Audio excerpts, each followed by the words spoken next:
I think like a lot of people right now and how wellness culture more broadly can have implications for pressure and what it might mean to be a Christian living well. I was reading this New York Times Magazine article about this all-inclusive wellness retreat in the Catskill Mountains, and it just talked about on the website how your life stresses can melt away. Everything just feels very like golden lighty and idealized. The website said, how would you like to move or rest? And I just was thinking, like, how would I like to move or rest? I don't think that it's through buying a retreat weekend. I don't think it's through kind of a prescriptive class or kind of like program. And so in my imagination, I began to think about this healthy way of real spiritual wellness and not something that you can necessarily buy. Hey friends, welcome back to the Broken to Beloved podcast. If you're looking for practical resources for recovery from and safeguarding against spiritual abuse, then this is the place for you. I'm your host, Brian Lee. I'm an ordained pastor and spiritual abuse survivor, and I know what it feels like navigating life after spiritual abuse. I also know what it's like to want to prevent anything from happening to the people you know and love. It's why Broken to Beloved exists. And we can't do it alone. We need your help. We're looking for just 80 people to join us by setting up a donation at $10 a month. If you would consider joining us, just click the link in the show notes to donate. Today, gosh, what a conversation we're having with Sara Billups about ways to recognize and calm our anxieties around our bodies, churches, and politics. Sara is a Seattle-based writer and cultural commentator whose work has appeared in the New York Times, Christianity Today, and others. She writes Bitter Scroll, a monthly Substack letter, and co-hosts the podcast That's the Spirit. She earned a Doctor of Ministry in the Sacred Art of Writing at the Peterson Center for the Christian Imagination at Western Theological Seminary. She works to help wavering Christians remain steadfast through cultural storms and continues to hope for the flourishing of the church amid deep political and cultural division in America. I so deeply appreciate her work, and I think you will too. And so, here's my conversation with our friend, Sara. Sara, welcome to the podcast. Thanks. It's so good to be here. I feel like it's been a couple years since we last talked. So wow, time's kind of bendy sometimes. Well, and I was going to say, I want to set the table for the conversation because people who are listening to the podcast may not know that we have talked before. I think it was 2 years ago after the release of Orphan Believers for our 2023 summit. Yeah, that's right. And so much has happened since then. Gosh, in the world and life, it just keeps happening. All of the things. Yes, it does just keep happening. Congratulations, nervous systems. How are you feeling? Thank you. Gosh, well, as we record, I'm just about 2 weeks shy of launch day. So right now, it's very much a day-by-day, checking it off the list kind of thing. But I'm feeling great about the book and tired about the big journey of, when you write a book in the basement for 3 years, it's a little different than the kind of marketing hat. So I love getting to talk to folks about it, but it also can be a lot for introverts like me. So I'm feeling tired, but hopeful, I suppose. I appreciate the honesty. Orphan Believers, which I love so much and still love so much. You write how that book looked back on the seismic forces of end times culture wars, and consumerism in the 80s and 90s, and how in nervous systems, the vantage point is on the here and now. Yeah. And I love the way that you break it down into kind of 3 ways that anxiety manifests in our body, in our church body, and the body politic. Yeah. And I deeply appreciate that it's not just to give us more reasons to be anxious, but to understand its source and to find healthy resources in the Christian story to serve as antidotes. That's right. I can't tell you how many sermons I've heard and how many churches I've been in that talk about Jesus saying, do not worry, and that it's in the Bible 365 times. So once a day, it's a reminder for us and all these things. And I love how honestly and aptly you point out that do not worry in today's context sounded less relevant than ever. Yeah, that's right. Totally. Tell us about that posture. Yeah, I think that, as a person that was born with anxiety, and it's something that I've always sort of dealt with, that the volume's been higher or lower in different seasons. I think that verse had only kind of stoked anxiety in me, honestly, Brian, as opposed to kind of made me feel hopeful. Yeah. I think that especially as a kid, I felt like I was doing something wrong, or maybe the Yep. better Christian, the more faithful person could be able to really embody or practice those words of Jesus, which are so beautiful and like visual and simple and kind of calming in a way. But then when you try to apply them, there was just this dissonance between the way that I experienced life and those words that I wanted to understand. Because I believe if Jesus says, do not worry, he means it. But I think that I, for a long time, had to kind of understand as an adult that has some pretty complicated things going on, like so many of us, what it really meant to hold anxiety. I think it was something that I wanted to figure out how to erase, but now I've realized, and the spoiler is in the first chapter, that God can meet us, in its very presence. Yeah, I love all of that. And you share so much and so generously from both your own personal experience and from the research that you found. I mean, over 7 million adults in the US with generalized anxiety disorder. Yeah. How very real it is and not imagined, like so many of our churches tell us. Yeah. And I imagine that some people might consider it, their anxiety, as maybe just a nuisance, while others experience it as utterly crippling. Yeah, that's And I right. think that most people who deal with anxiety probably consider it something as negative or bad. Mm-hmm. And so I love the way that your spiritual director reframed anxiety in talking about our shadow side. And you come to this conclusion, it's like, if I wasn't so anxious, I wonder if I would be as faithful to the people I love. Yeah, that's right. I thought that was a really important moment when Dan, my director, talked about that. I mean, I began to see certain threads in my own life, and I think a lot of us can see different sides of the coin. For example, if I didn't experience anxiety, I think it's linked to my creativity. I think a lot of times if we have imagination, that's usually because we possibly can be worried a little bit too. I don't know that I would be as a creative thinker, as an imaginative thinker, if I wasn't also anxious, just the way I'm personally wired. I think about how with my anxiety, there's an invitation to empathy or to think about how other people may be experiencing the world that I'm not sure that I would see in the same way. And so I really began to see that it's quite more complicated. And there's a lot of ways in which I think it draws us into community. I think there's a way to resist anxiety so that it's not isolating, but actually can be something that we can carry together. So it's been a really interesting experience. And then, I write in the book about how I have a kid with anxiety and being able to then learn how to parent someone through that. I think my own anxiety story has given me a lot more understanding about how to talk to my child. Mm-hmm. Yeah. And I think it's beautiful and redemptive in ways that most people who live with anxiety would never consider. And we just had a conversation with Justin McRoberts and him and Scott's book In the Low, and just like, if you didn't deal with depression, we wouldn't have this gift for the rest of us who also deal with depression. Yeah, exactly. If this wasn't something that you are walking through and walking with, we wouldn't have received this gift of having these prayers for these seasons that we will all inevitably go through. Yeah, that's right.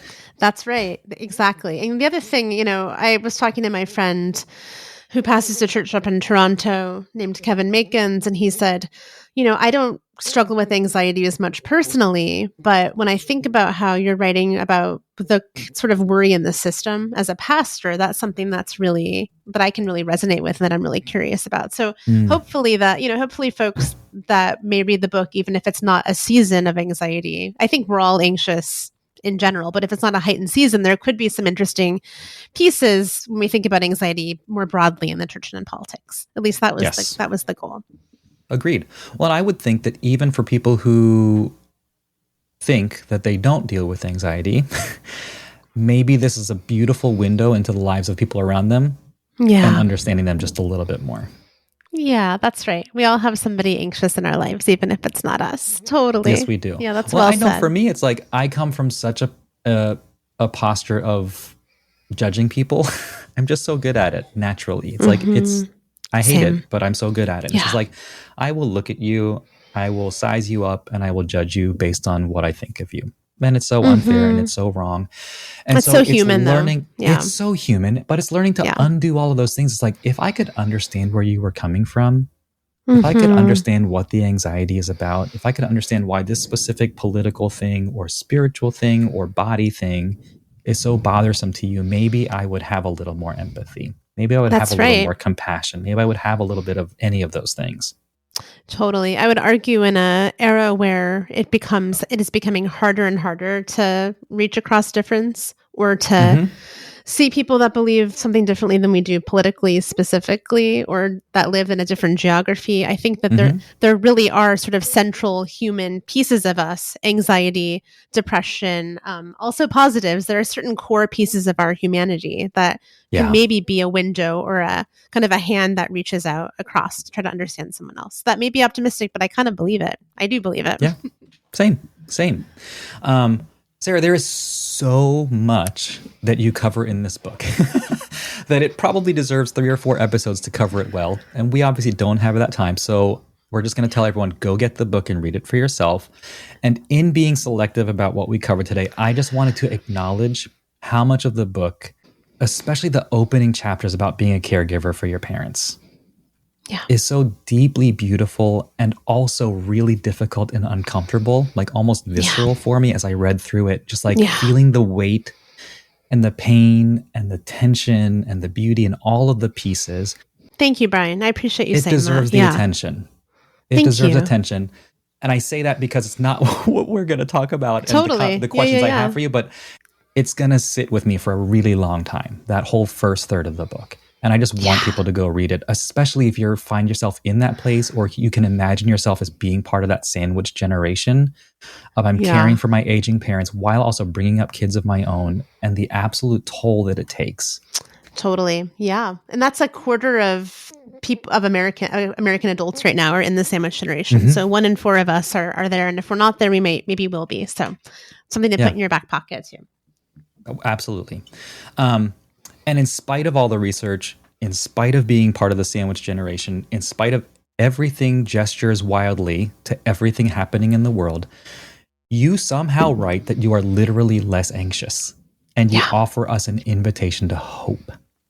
And it's something I've been reading and hearing and trying to find out for myself and for our community, because I think we so desperately need that hope. Yeah. Tell us more about hope.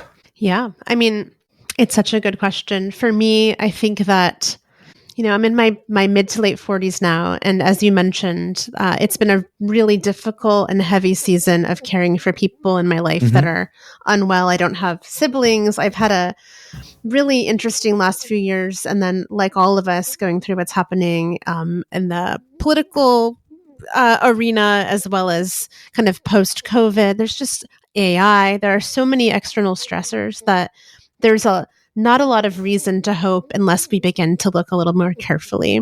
I decided that in my own life, I needed to experience something that would help me sit and be a little bit more quiet and listen for God and try to listen a little bit more actively. My normal kind of prayer pattern, which was waking up and having a little bit of quiet time, or doing pray as you go, which I do now and love, or whatever. I could tell that there was a hunger for something more, and also kind of a deep growing sense of despair and wanting to understand how God can meet us in the middle of these places. I decided to do the Ignatian spiritual exercises in this season, which I avoided for years. So at our church, there's a couple that run something called Soul Care Seattle. It's a really amazing house and center where they do half-day retreats, spiritual direction, some other really cool pilgrimages. And so I had done some of that, but I knew that there was this kind of looming 9-month spiritual exercises that they did every year. And I would think about it and then think this wasn't the time. But really, Brian, something in me knew that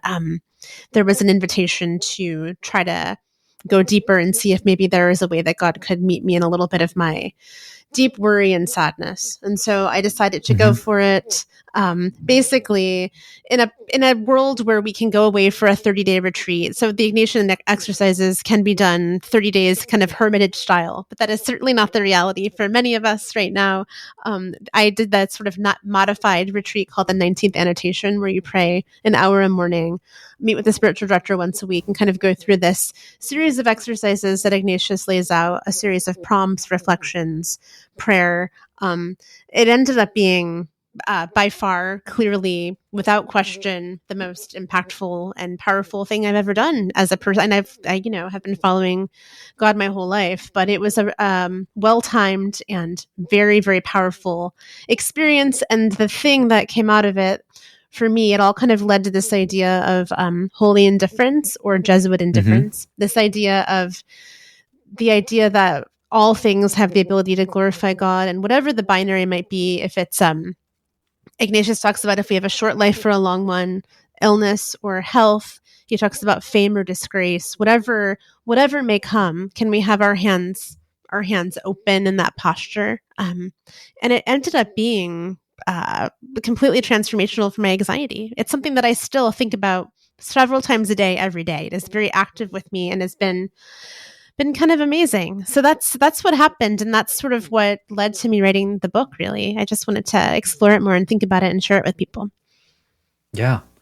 I felt the impact of it when I read that statement. That's the quote that I have saved under this question, is like that you learned this posture of a holy indifference. Yeah. And notice that the more you pry open your hands toward a posture of acceptance, the less you worried. Yeah, that's right. Yeah, it's really the practice of holding all things kind of open before God and releasing what might be hindering us to be able to really receive God's love. And so it was just this way to sort of say, I think Ignatius says, to choose what better leads to God's deepening love in me. It's really a way of freeing ourselves. And so I think that when people hear indifference, they may think apathy, and that's certainly not what this is. In fact, I think it is key inner work to then free us to do outer work in service of our neighbor and in work of justice. I think that they pair together, and it's quite important. It's a way of self-care that then gives us more energy and focus for the work that we're called to do in the world as people that follow Jesus. Yeah, and it can feel so counterintuitive or almost like a paradox. It's like the way to less anxiety is just to let go of things, and it's like totally we feel our fists around all of it. Yeah, that's right. And I want us to end there, so it's my last set of questions. But where I would love to go next is that idea of embodiment, because you write so beautifully about it. I'm learning so much about it in the last year or two, and this idea. And I think it's your quote. I don't think you're quoting someone else. Just like, I don't know how to understand Christianity without considering the body.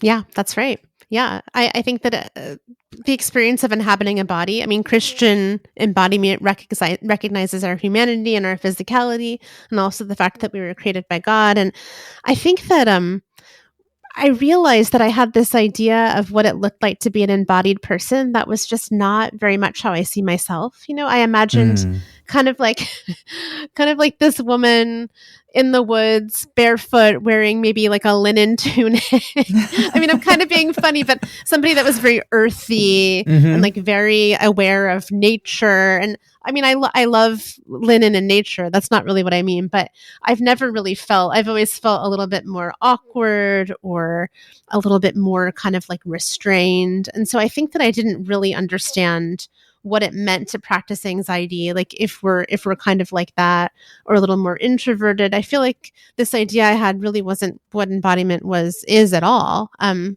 so, I just began to think about Jesus, who, cried, probably had his feet hurt when he walked around, made fish, he slept. Like Jesus fully experienced life in a body. And those were things that I could very much relate to and began to help me understand it a little bit differently. Yeah. Well, and you quote so many beautiful things like Dallas Willard and Tish Oxenreider and all these people. Yeah. Oh, totally. I love the way that you pair embodiment to the vibe of wellness culture and capitalism.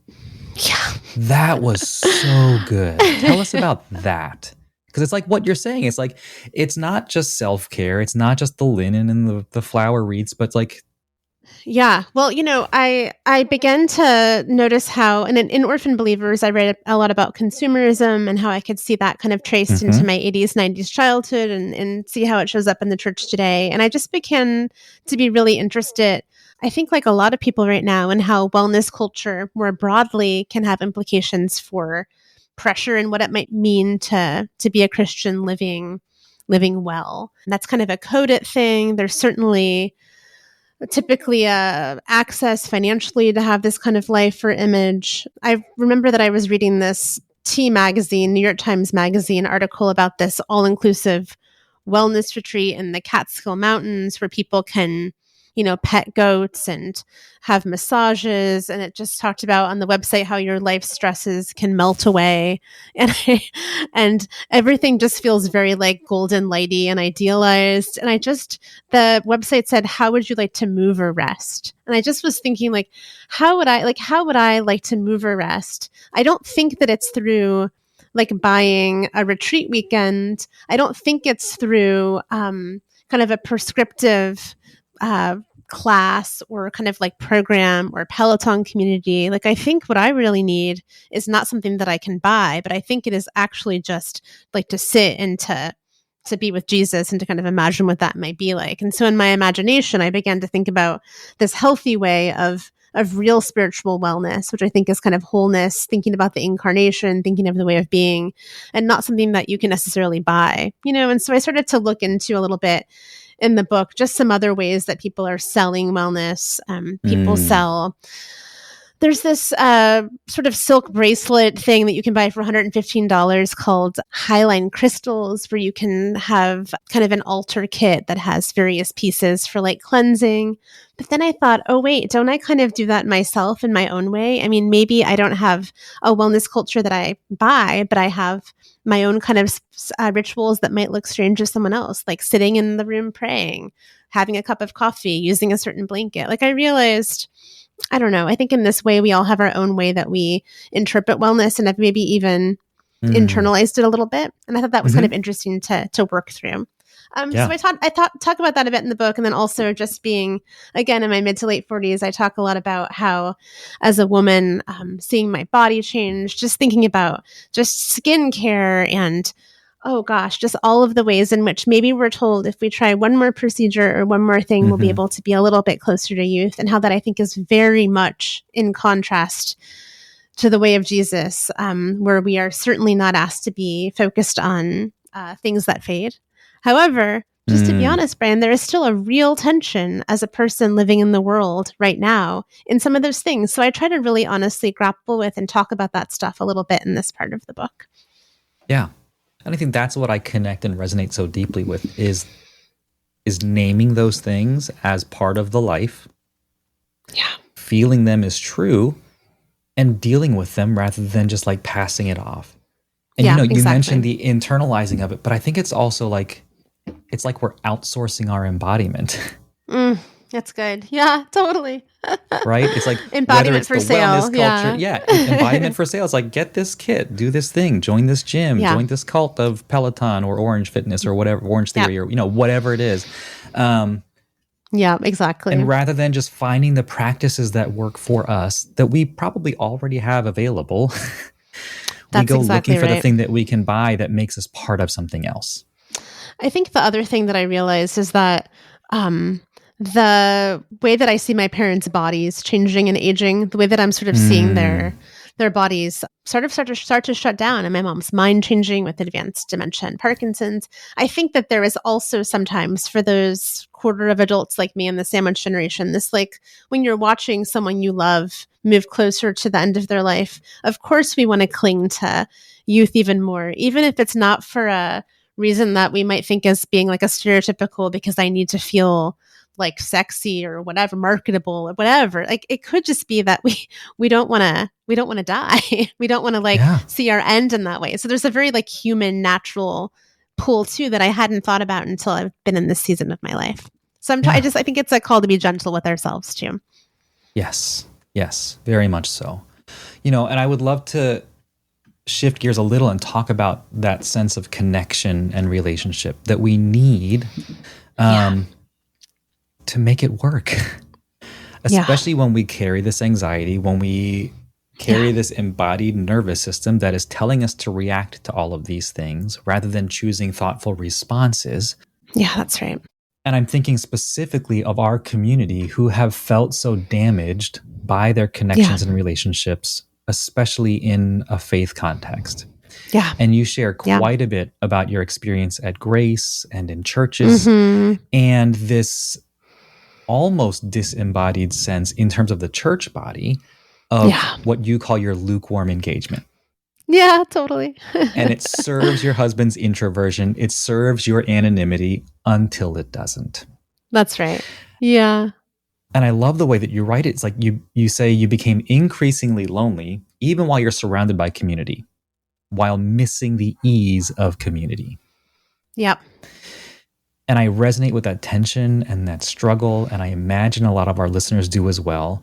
You eventually share the story of visiting a church in Western Michigan, and you're kind of taken aback at its more overt Christianity that's kind of in the air and in the atmosphere. Yeah, totally. But I love the reflection that you have, the observation, the self-awareness to say, there's a warmth I wouldn't let myself feel because I was suspicious that it wasn't genuine. And I probably othered myself in that cafe to feel in control of my perceived outsiderness. Yeah. Tell us about that moment, if you would. Yeah. I did this Doctorate of Ministry program at Western Seminary at the Peterson Center called The Sacred Art of Writing, which is really where I started writing a lot of the book. I'd go out for low residency weeks once every season in spring and fall for a few years. And I live in Seattle, which is a place where it is certainly not common to go to church. I mean, if you do, it is not something, if you drive a half hour outside of the city, there's plenty of churches, but it's certainly not a common cultural thing. You certainly would not see somebody reading a Bible like in a cafe. That would be very odd. And if you did, it would look like you were trying to signal or message something for a reaction. The most we see is maybe outside of a Mariners game, there's somebody with like a loud megaphone saying kind of wild stuff. Like that's the kind of public example of Christianity here. And so going to Michigan, I went to this coffee roaster one morning before the class started for my program, and there were people just sitting around in like a Bible study with Bibles open. And then when I walked in the cafe, they just kind of like looked up and stopped for a minute, almost like like they weren't really sure what I would think. And I just was realizing like, this would never happen where I'm from. And why do I react with suspicion? Why do I react with judgment? Why do I assume that is a cultural kind of thing? Like I was noticing in myself, like you mentioned earlier, a lot of assumptions, a lot of judgment that I really didn't like. And I think it's in this way because deep down I realized, I kind of want access to that. I don't know if I necessarily take it, being my Gen X kind of like cranky person, but I think it would be nice to know that I could certainly freely do that. And so that just brought up a lot of questions about, why does it matter? Why am I centering self to begin with? It just wasn't, why do I have essentially an anxiety response either way? So that was really interesting. And then, a cafe in Grand Rapids, the same kind of thing. Somebody was reading a Bible, or so much Christian radio. And so I'm so attuned to cultural Christianity that then kind of seeps into political rhetoric. Like I'm so aware of it and almost defensive about it that I began to realize that I might be missing something really sweet or actually genuine or pure because of my kind of like posturing or anxiety response around it. Yeah, I think that's really helpful. And I think that a lot of people in our community also carry that sense of suspicion. Yeah. And the other word that comes to mind is cynicism. Yeah. That it might be something genuinely beautiful that's happening over here, but I just feel cynical about it because of the way that I've been harmed in the past or because of my own experiences. And then I also think of quotes I've heard from other, Hope for Cynics. Is it Jamil Zaki, I think? And then I've heard Carey Nieuwhof talk about it. It's like cynicism isn't just a negative thing that defaults to that, but it's born of a deep sense of hope that was just denied or broken. It's good. Yeah. I'm a cynic because I used to hope and dream for something and it just didn't happen. So it's just easier to be cynical about it. Yeah. And so I think for people who have been harmed in church or in spiritual spaces or who come from communities where overt Christianity is not a normal thing, I love the Willie Jennings quote that you include. And then you say, God meets us through other people, but we must be willing to be met. Yeah. Yeah, that's right. That's a hard lesson sometimes. Yeah. It's so hard because I would much rather keep people at arm's length. Yeah. Like I've been attending the church I'm at now for almost 3 years, and I'm just now starting to like learn names and recognize faces and be like, I think I would be okay smiling at you from across the lobby. Yeah. Right? Right. And you tell the story of being at Grace for, what was it, like 10 plus years before you kind of like start dipping your toes in things. Well, but it's also Yeah. It took not, because forever. Yeah. we move at the pace of whatever we have capacity for. And so, because it would also be easy to just carry the shame around it. Yeah. Yeah. And you say it's like, well, a better Christian would do this differently. Yeah, that's right. Yeah. Right. Kind of like a better Christian would believe that that when Jesus says "Don't worry," then we could actually do. Yeah, that really that came up a lot. That's right. Yeah. Well, and I think in a lot of people in our community's case, it's like a Christian who hasn't been broken would do better, or someone who hasn't been through what I've been through. Or and we start shaming ourselves, like, well, I should just be able to go. I should be able to connect. I really feel I should that. be able to have this relationship, right? Yeah. And so we had this anxiety of connection, of quote, doing church right. Yeah, that's right. Yeah. And so I love the invitational nature that you provide for us in naming the anxiety. And just saying, sometimes it takes time, and God wants to meet us through other people, but we have to be willing to be met. And sometimes we're not ready for that yet. Yeah, that's right. Yeah, it did take, I have been going to Grace for 21 years, and it took so long. And part of that, as I write about, like you mentioned, is because of my own introversion and my own suspicion and cynicism. Those things are so true in me. And part of it is also because of Seattle, and Grace is a church where it's really good. It is easy to be anonymous. And, when Mars Hill imploded in 2014, our church doubled in a weekend. I mean, it exploded with people. And that's because it's a good place to kind of just be for a while. And I love that about the church, but I think that also meant that for a while, maybe a little too long, I could stay anonymous until I just began to feel really uncomfortable. And I finally, dragged myself to a women's retreat, which of course I avoided like the plague, because I felt like it wasn't necessarily going to be a place that I could connect. And I think, again, I had a lot of judgment, which was really fear and anxiety about belonging, which so human, and really tender if I look back in that season. But I go to the retreat, and there's kind of small group breakouts after an evening session. And a woman says to me, we introduce ourselves, and I say, "Oh, I'm Sara." And she said, the group leader says, "How long have you been going to Grace?" And I said, "Oh, I've been going for 8 years." And she said, "Oh, why haven't we seen you before?" And she was just being, it was friendly. There was not sort of an implied meanness to it, but just hearing, "Why haven't I seen you before?" Like feeling invisible was just a very heavy and sad thing. And I thought, man, I've got to either think about if there's an invitation to actually connect, or think about what I'm doing, because something's not working anymore here. So that was, again, 8 years in, which is wild. And I feel like some people could hear this and think, what church would let somebody be anonymous? It was actually in some ways what I needed. And also, I think I was just sort of longing to belong or connect, which is really like a school pattern too, like a lunchroom pattern. It's nothing necessarily specific to church, except church just makes it even more emotional and feel freakier sometimes. Oh, but yeah, finally we began to connect more, started to find our people, and really, then I don't know what, I think it was around the time Mars Hill imploded and we had our big doubling. There was a woman named Debbie Tacky Smith who joined. Grace had always been liturgical, but she really introduced a lot of contemplative practices to us. And this was kind of in the water in the kind of mid 2010s in a lot of churches. Grace was certainly not special in that way, but talked about Lectio Divina, started doing half-day retreats, listening prayer. And that's when I really began to feel invited by God to a deeper sense of self. And that really freed me up in this way to engage with community in a way I hadn't been able to. And it's a little mysterious as to why, but I think I just kind of calmed down, became more centered, a little bit more trusting, and then could kind of look around and see my place in the church a little bit differently. Yeah. Again, I love the beauty of being invitational to things and recognizing the sting of shame is like, oh, well, why haven't you seen me here before? And trying to drive away feeling that it's like, and you brought your baby with you at the time, right? So it's like in the middle of all of that going on at the time all too. of those first months. Yeah. And it's so easy for us to hear things that way, even if that wasn't the intent. And to do the work of, is like, well, what did that mean? Or why am I feeling this way about it? And where does that anxiety come from of quote, doing church right, or doing faith right, or knowing God the right way, or whatever it is. And beautiful ideas, not just around our bodies, but like we said, around the church bodies. And I love the quote that is it W. David O. Taylor? Is that right? Oh, David Taylor. Yeah, totally. David Taylor. He uses initials sometimes officially, but it's just David Taylor. Yeah.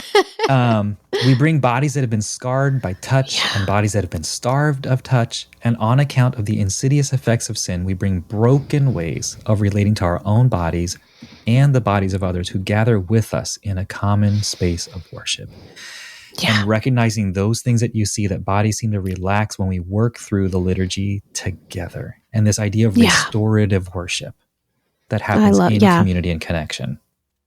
I love that quote so much. Yeah, David Taylor's a Fuller prof, and he lives in Austin and goes to an Anglican church down there. So I've gotten to know him a bit. And that book, The Body of Praise, was really powerful, thinking a little bit more about embodiment. Because again, he starts by acknowledging we bring our broken bodies. We bring our bodies as we are. So we peel away the layer of posturing of kind of whatever wellness wants to do to us. Like we just come as we are. And that is just so disarming. So I really love that posture. Yeah.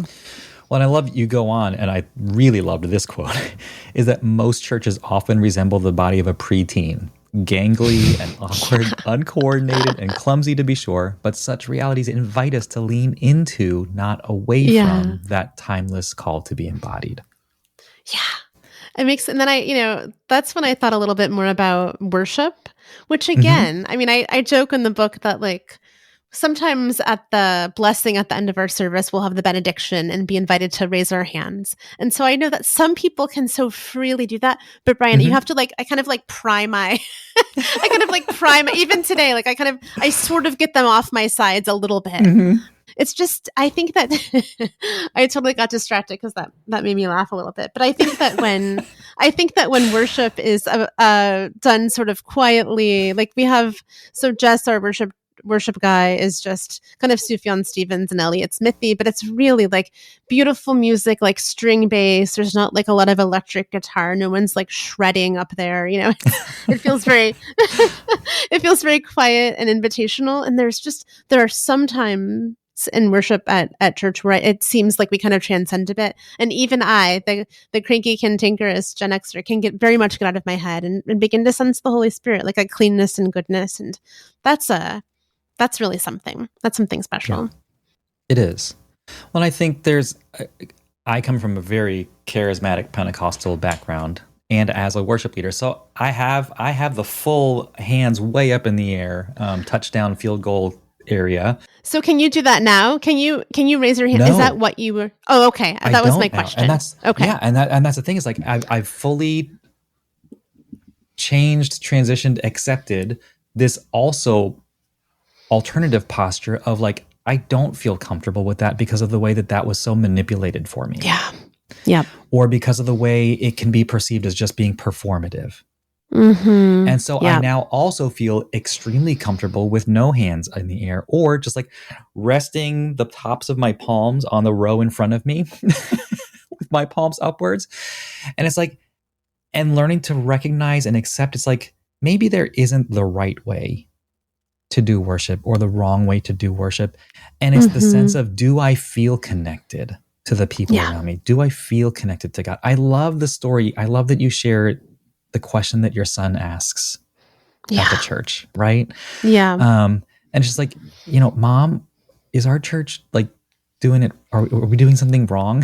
Because I don't feel God's presence as easily as here. And it's just that connection that he sensed in that space, and to recognize like, listen, we're all wired differently. That's right. We're going to sense presence differently. We're going to sense each other differently.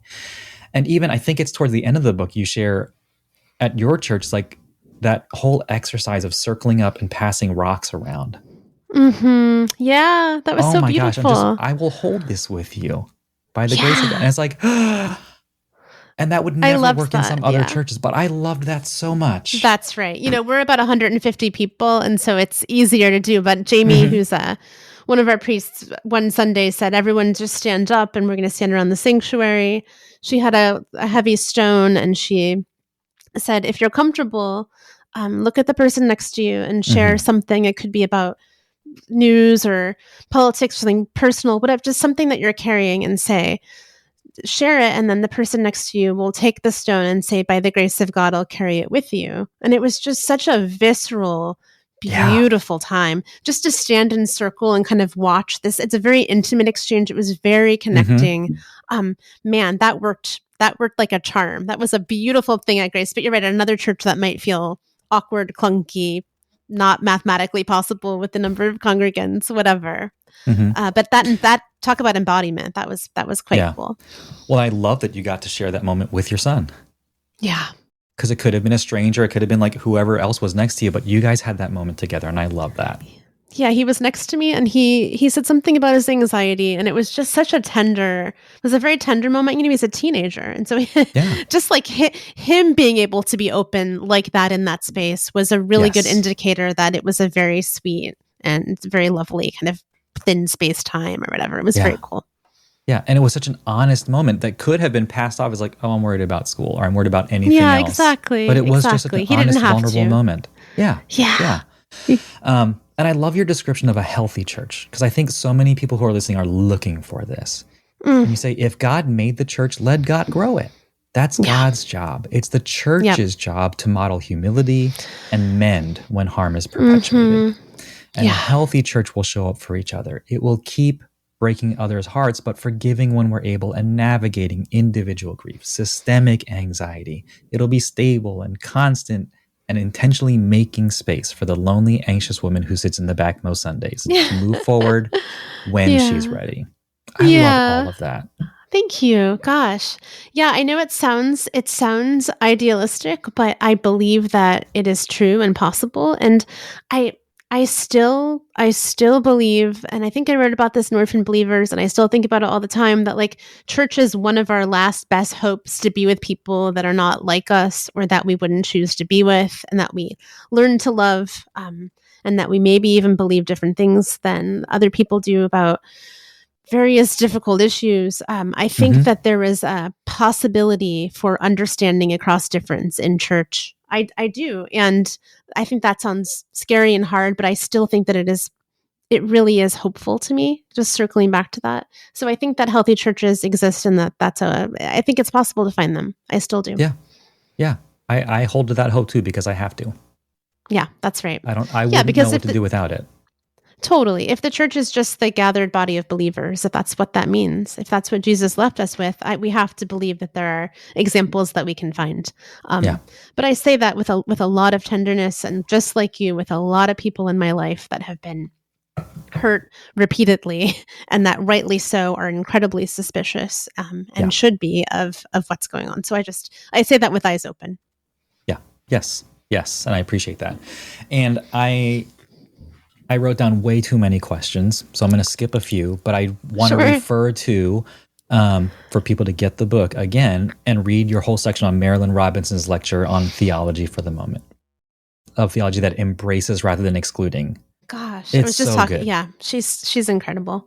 That whole section is good. And the whole thing about friendship audits. I thought that was fascinating. And totally. We don't have time. Vampire friends. Yeah, that whole thing. What I do want to ask about is this idea of being religious but not spiritual. Yeah. And, again, you were at the Eugene Peterson Center, and you talk about how he avoided using spiritual as a descriptor because we are all spiritual all the time. And I love that. I know Allison Cook talks about like all abuse is spiritual abuse because we are spiritual beings. So when we are abused, it affects us on a spiritual level no matter what. Yeah. And you're poking holes in this idea of being religious but not spiritual, while wondering if the church would transform if we began to be more religious than spiritual. And I recognize that in a lot of the churches that many of us are part of, it was often painted that being religious is less than or worse than being spiritual.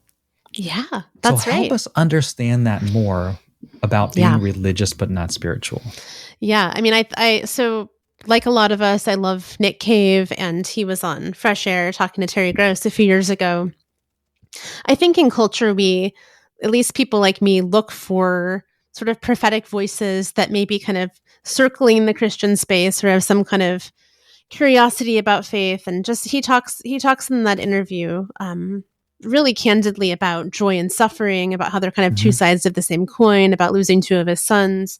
He begins to talk a little bit about church and this beautiful little church with amazing music that he's found somewhere in the UK. And then he goes on to talk about religion and kind of the beauty of it. And then Terry Gross says, I wonder if we aren't thinking about it right. Maybe instead of thinking about being spiritual but not religious, it would be better to think about being religious and not spiritual. And then I thought about that, like, it just was on repeat in my mind. Like, what does that mean? Because my first bodily reaction is, no, that's not right. Because as an evangelical kid, we are told, I was told all the time, Christianity is not a religion. It is a way of life. And I was told that as a way of sort of othering or distancing myself from other religions that were in this context wrong, right? So that was just the rhetoric that I was told. So I have a very visceral negative reaction to the idea of being religious. I also then think about, in culture, the idea of somebody that is religious may be somebody that puts on airs or somebody that sort of has a lot of showy practices or goes to like a stodgy service every Sunday. Because I had so many negative ideas in my mind. But Brian, the more I began to think about it, the more I realized how freeing in the clarity of practicing religion, how clarifying and how unifying and invitational to think about being a religious person, a person that takes belief seriously. I just think that is honest and interesting and kind of turns things on their head. And so I think that spirit, and then Peterson, again, doesn't like the word spirituality or spiritual. He does, I think, use it. I think his title when he was a prof somewhere in Vancouver was something about spiritual, whatever. Like it's a little bit shaky, but Peterson talks a lot about that too. Like, what does it mean to be spiritual? That just feels not specific, unclear. And I think that maybe there's a little bit of kindness that can come by really like defining ourselves as being religious. I love now thinking of myself. I consider myself a religious person. I think that is a freeing and kind of cool way to think about my practice. It helps me think about taking my belief in Jesus seriously and with intention. Yeah, so that's a little bit about it. But I've thought about it, just that interview alone, for like weeks after. It was so cool with Nick Cave. Yeah, I think that's so helpful because like you and like so many of us, like we kind of put our hands up. It's like, oh, I don't know if I don't want to identify myself as a religious person because I've been taught for so long that that's a bad thing. Yep. And so I love, again, that invitation to like reconsider what that means.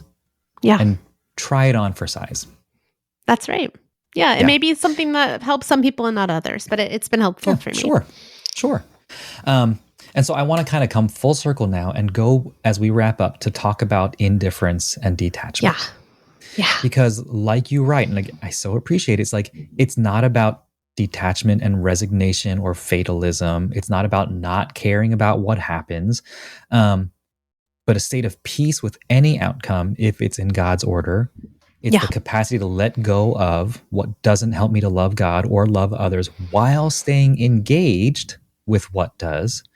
There's this such an interesting tension and counterintuitiveness, again, with detachment and indifference that helps us to move out of these anxious spaces.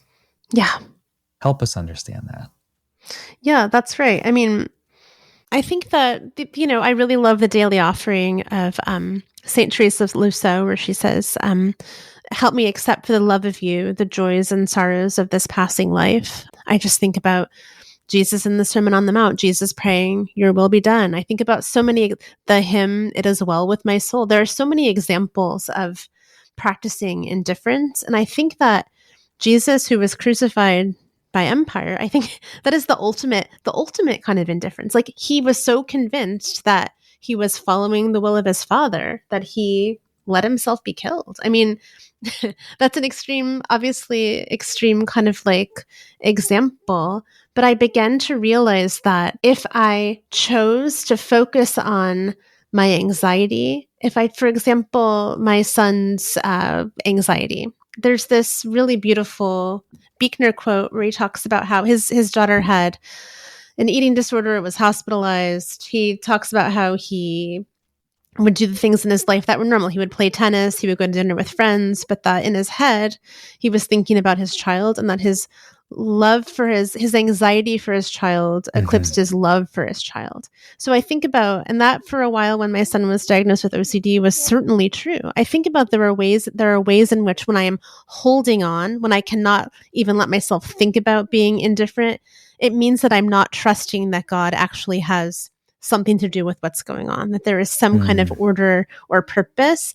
It means that I'm trying to control the outcome because I'm scared, and because I think, what if it's not true? Or what if we're just left on our own? I begin to spiral and spin. And so then to ground ourselves in things like St. Teresa of Lisieux, to accept for the love of you the joys and sorrows of this life, to realize that through suffering, kind of going back to Nick Cave's talking about suffering and joy being two sides of the same coin, like even if the outcome is something difficult, that there could still be some kind of beauty or some deeper understanding of humanity, deeper understanding of the other, that when you push past the fear and really begin to practice indifference, there is an opportunity to feel kind of more alive while we're here.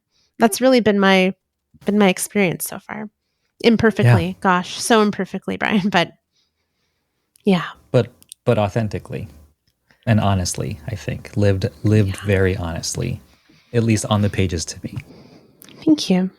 And I love this idea behind detachment, because I would consider, and I think many of us would consider, detachment is exactly, it's just like, oh, well, I just won't care about anything. Yeah. And it's this disengagement. And I love that you have this Kathleen Norris quote, that this sort of detachment is neither passive nor remote, but paradoxically fully engaged with the world. Yeah, that's right. And it's not about being closed off, but that it's clear that their wounds have opened the way to compassion for others. And that compassion is the strength and soul of a religion, which I think brings us right back to being religious and not spiritual.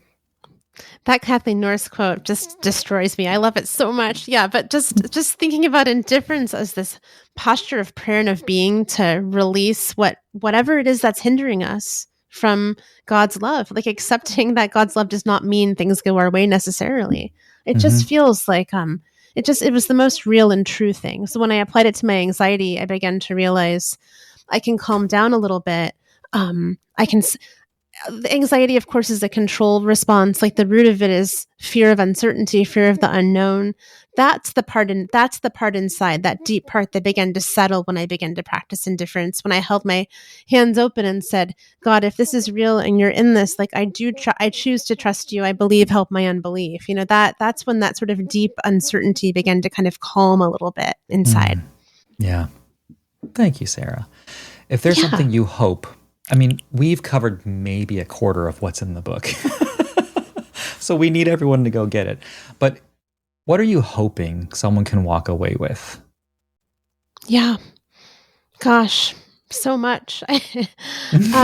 Geez, no one's asked that yet, Brian. I think that a couple of things. One, there are many times in my own story, personally, in my life, where I have felt very alone. I think there's a way in which we feel that whatever the specific flavor of our worry is, whether or not we're diagnosed with generalized anxiety disorder or just going through a time of worry, there's a way in which I think the enemy of our souls and just sometimes our own selves want to kind of isolate because of fear or because it feels terrifying to talk about or whatever. But man, I hope that people can read the book and see maybe a little bit of their own story reflected in some of mine, and that maybe they can feel a draw to or a compelling question about whether or not community could be a place to go to begin to kind of collectively move forward in whatever way that may be. I just think that I would like people to be able to think about reaching out more, to consider if church is a possibility. And if that's not the case, maybe that's a friend. I would love people to feel a little less isolated.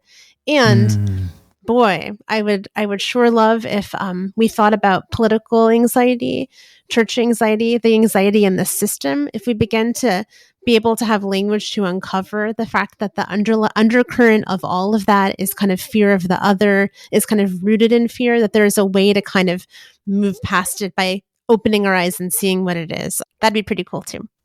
Amazing. And what an invitation, I think, for everyone Where can people find or connect with you?